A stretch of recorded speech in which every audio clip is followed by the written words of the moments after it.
Persoalan izin kapal di atas 30 gross ton yang hingga saat ini menjadi keluhan oleh sejumlah nelayan dan pengusaha perikanan kepada Gubernur Gorontalo pada akhir tahun 2018 lalu, kini memperoleh perhatian dari Kementerian Kelautan dan Perikanan Republik Indonesia. Hal ini terlihat dengan digelarnya workshop yang mengangkat tema kupas tuntas masalah perizinan dan pendanaan usaha perikanan di Aula Rektorat Universitas Negeri Gorontalo. Dalam sambutannya pada rapat tersebut, Wakil Gubernur Gorontalo Dr. Andes Haji Idris Rahim MM meminta kepada Dirjen Perikanan Tangkap agar pengurusan perizinan dan pendanaan usaha kelautan dan perikanan dapat dilimpahkan ke Provinsi Gorontalo.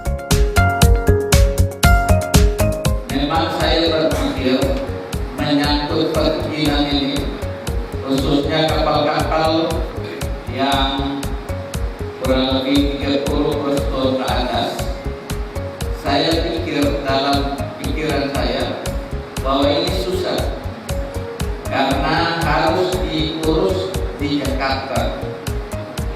Tetapi setelah saya bincang-bincang dengan Pak Dirjen tadi pagi, ternyata pengurusan izinnya ini sudah online.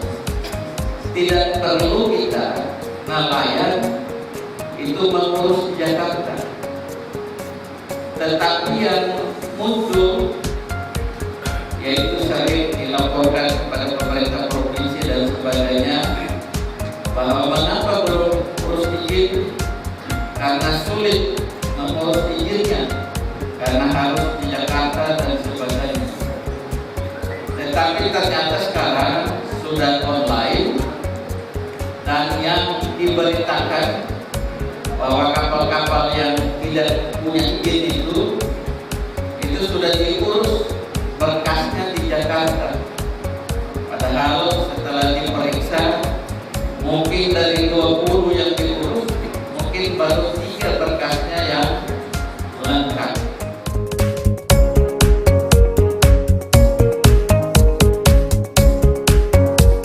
Berdasarkan data KKPK dari 15 kapal Gorontalo yang sementara mengurus izin, 10 diantaranya belum pernah mengajukan dokumen, 2 kapal sudah lengkap dokumennya, dan sisanya dokumennya tidak lengkap. Sementara dari 56 kapal di Gorontalo yang pernah terbit surat izin penangkapan ikan atau CP, 32 CP diantaranya telah kadaluarsa dan sisanya 24 CP masih berlaku.